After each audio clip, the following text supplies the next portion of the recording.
Por que Picasso se pintou assim aos 14 anos e assim aos 90? Você acreditaria se eu dissesse que esta pintura, esta e esta outra, são todas da mesma pessoa? Agora que eu já te dei uma ideia, no vídeo de hoje eu vou te mostrar a cronologia da obra de Pablo Picasso, mostrando como esse artista passou da pintura acadêmica em seus primeiros dias para criar o cubismo e mudar para sempre o significado tradicional da arte, fazendo as pessoas acreditarem que ele era louco por ter piorado sua técnica. É muito comum não entendermos sua obra e acharmos que qualquer criança poderia pintar como ele. Se mencionamos seu nome, automaticamente o associamos a pinturas como Rica e ao cubismo em geral.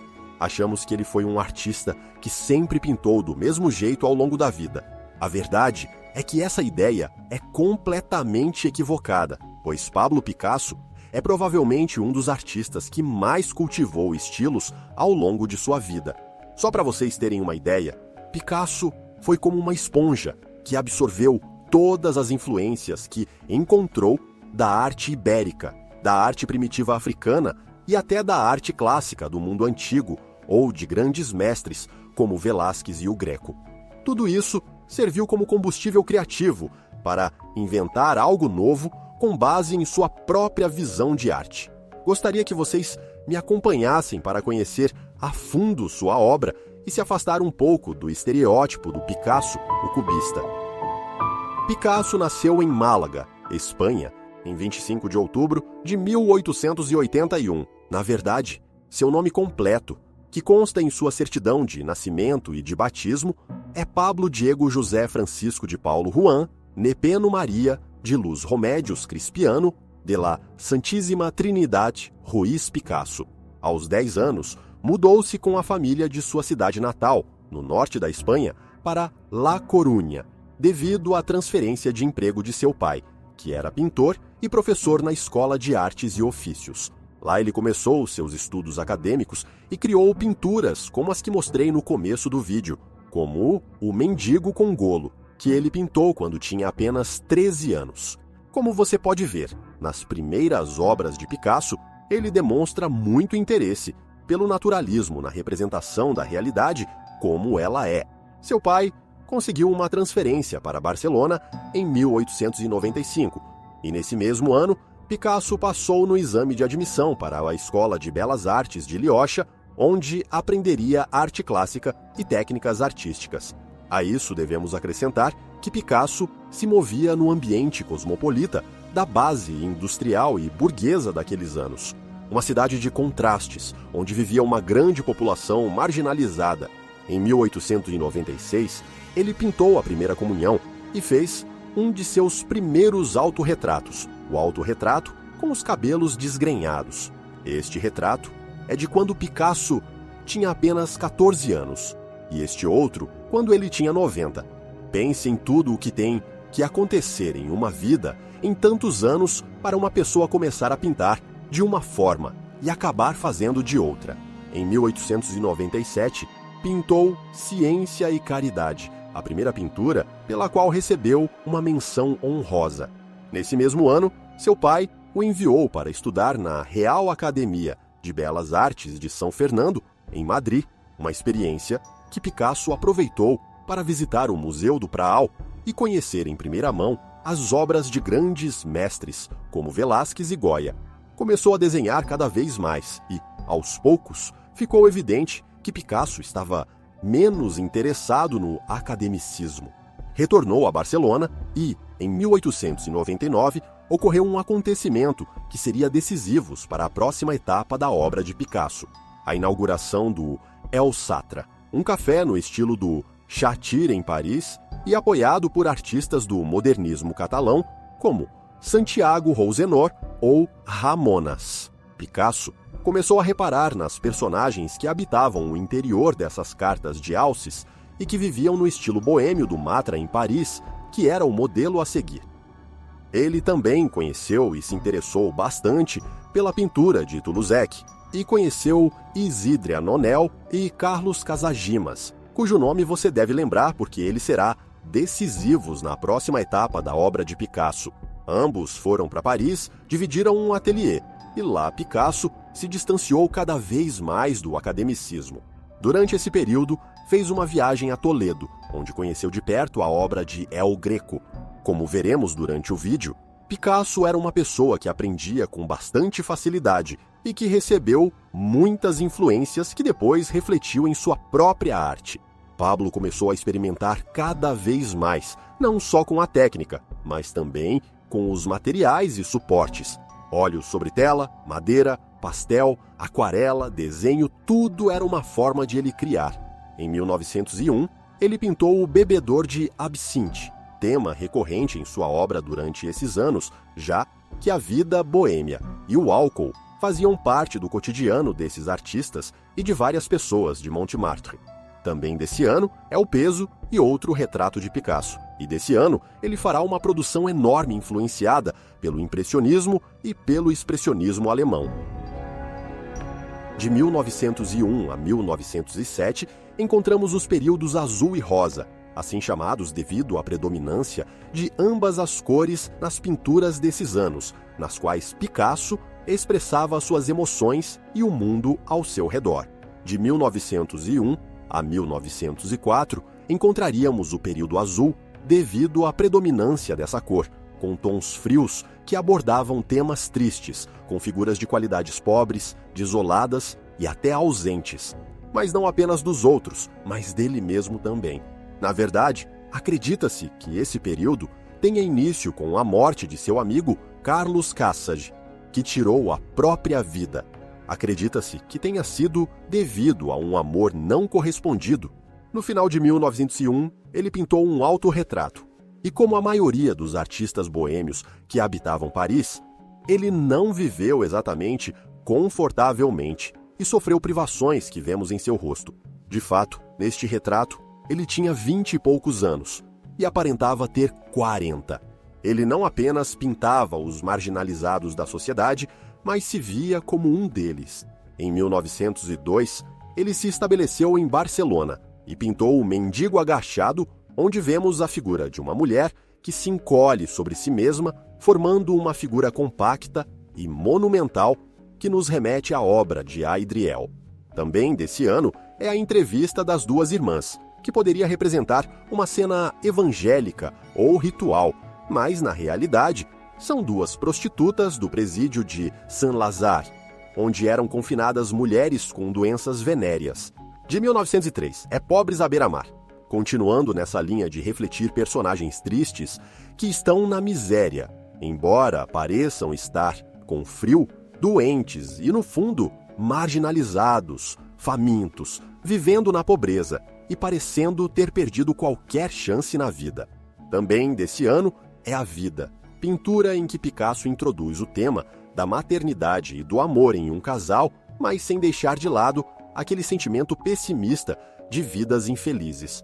Observe a verticalidade e a monumentalidade das figuras, onde a influência de El Greco é claramente percebida, e esse efeito ritual e monumental que a cena tem. Em Mulher com Corvo, de 1904, já vemos o surgimento do rosa, e a partir de 1905, Picasso evolui do período azul para o rosa, pintando personagens de circo e acrobatas como o Arlequim sentado, o acrobata com uma bola ou a família de acrobatas. O circo Madrano ficava perto do apartamento de Picasso em Paris, e ele os observava e os transformava em protagonistas de suas obras. Arlequins e acrobatas são uma triste metáfora da vida, e ele também se pinta como um deles, por exemplo, como um arlequim. São personagens pensativos, como acontece em uma obra posterior, Mulher Holandesa com Vidro, uma obra muito importante, onde já começamos a ver uma série de mudanças que antecipam o cubismo. Aqui, Picasso abandona as figuras longas e dá volume ao corpo nu da mulher, uma sensualidade nunca antes vista em sua obra. Essa concepção do corpo em volumes foi decisiva na evolução e desenvolvimento do cubismo nesses anos. E principalmente, em 1906, ele vê algumas exposições que influenciam sua pintura, como Retrospectivas de Van Gogh e Segantini, no Louvre, uma exposição sobre arte ibérica no Salão de Outono de Paris daquele ano, e também outra exposição sobre arte primitiva africana realizada em Londres. Desse ano são o Harã, Duas Mulheres Nuas e Mulheres Nuas Sentadas, obras que você provavelmente já deve ter adivinhado que são precursoras e prévias de Lemoiselle d'Avignon, porque já começamos a apreciar a temática e uma leve geometrização das figuras. Outra obra precursora do cubismo seria o retrato de Gertrude Stein. Essa etapa começa com Les Demoiselles d'Avignon, de 1907, uma das obras mais importantes da história da arte, e especificamente decisiva na arte contemporânea. Com ela, começa oficialmente o cubismo, embora seja verdade que Picasso, quando terminou, demorou 9 anos para exibi-lo ao grande público. Durante esse tempo, apenas pessoas próximas ao pintor puderam vê-lo. E também é verdade que demorou mais alguns anos para se tornar famoso. Quer dizer, seu reconhecimento não foi imediato. Deste ano e de 1908 são outras Mulheres Luas, onde podemos ver, e certamente você já deve ter notado o interesse de Picasso pelas mulheres em seus corpos ao retratá-las. Para ele é uma inspiração, e veremos o interesse que Picasso tinha pela pintura de Siaison e em investigar a arte africana e oceânica. Mas Picasso não foi o único protagonista na invenção do cubismo, mas também o pintor Georges Broch, um amigo seu, com quem teve uma relação próxima durante esses anos. Em 1909, Picasso toma conhecimento da tela de seu amigo Manuel Polares de Ebro, da qual surgirão uma série de paisagens e naturezas mortas, como a fábrica de Rá de Ebro, natureza morta sobre uma mesa e casas na colina, onde apreciamos as planícies iluminadas e sombreadas, dois aspectos muito característicos do cubismo. O cubismo propriamente dito durará aproximadamente de 1907 a 1914 e costuma haver duas etapas principais em sua evolução: o cubismo analítico e o cubismo sintético. O cubismo analítico começou com Picasso e Broch, tentando representar figuras e objetos, analisando seus planos e volumes e dando-lhes uma aparência poliédrica, que buscava refletir os múltiplos ângulos a partir dos quais podiam ser vistos. E o cubismo sintético seria uma continuação desse processo, buscando representar em um plano uma síntese de todas as formas geométricas que compõem um objeto. No cubismo sintético, aliás, por contribuição de obras, as pinceladas de tintas serão substituídas por objetos da realidade, como um pedaço de grade ou jornal, formando assim diferentes tipos de colagens. Desde 1914, coincidindo com o início da Primeira Guerra Mundial, Picasso iniciou uma longa colaboração como cenógrafo com os coreógrafos do balé. Terminada aí a guerra, e após uma viagem à Itália, deu início à chamada encenação clássica. Se Picasso teve um período clássico, foi justamente influenciado por esse tipo de arte, pela antiguidade clássica e por Ingres, onde pintou grandes figuras em movimento, com formas de linhas robustas, quase esculturais, como ocorre, por exemplo, em Duas Mulheres Correndo na Praia, de 1922. Na década de 1920 e início da década de 1930, experimentou o expressionismo surrealista, embora nunca tenha se considerado surrealista ou praticado o surrealismo em obras como Cabeça e Braço de Gesso e retratos de diferentes mulheres. Também temas de touradas, onde já se antecipa o drama relacionado à tensão política anterior ao início da Guerra Civil Espanhola. No final da década de 1930, Picasso estava muito comprometido politicamente com a República Espanhola e o governo republicano lhe encomendou Guerca para a Exposição Universal de Paris de 1937. É talvez sua maior obra-prima, e nela ele representa o bombardeio da aviação nazista sobre a indefesa cidade de Goa, que muito bem poderia nos lembrar do Massacre dos Inocentes. E aqui, Picasso nos mostra todos os elementos típicos de sua pintura, desde touros, cavalos, mulheres ou crianças, mas transformados pelo horror da guerra. Após a Segunda Guerra Mundial, Picasso ingressou no Partido Comunista Francês e pintou outras obras comprometidas, como O Massacre da Coreia, como uma clara referência ao 3 de maio de Goya. Mas ele nunca abandonou a representação de temas mais alegres, como retratos das mulheres que o acompanharam em sua vida e, claro, de seus filhos. Na década de 1950, ele fez séries e homenagens aos grandes mestres da pintura, como Manet ou Velázquez, destacando-se Las Meninas como exemplo daquele cromatismo e grande estilo decorativo que a pintura de Picasso teve nos últimos anos de sua vida. Naqueles anos, ele também fazia gravuras e cerâmicas, mesclando figuras de animais e humanas com formas geométricas, numa síntese de todos os seus estilos, do cubismo ao expressionismo. E esse é o fim da obra de Picasso. Agora ficou um pouco mais fácil entender por que sua evolução artística se refletiu tanto em seus autorretratos. Espero que você tenha gostado, que tenha aprendido algo novo, que tenha ajudado a conhecer a obra de Pablo Picasso globalmente e a se aproximar um pouco mais desse artista para além do estereótipo do Picasso cubista ou do Picasso que pintava como criança.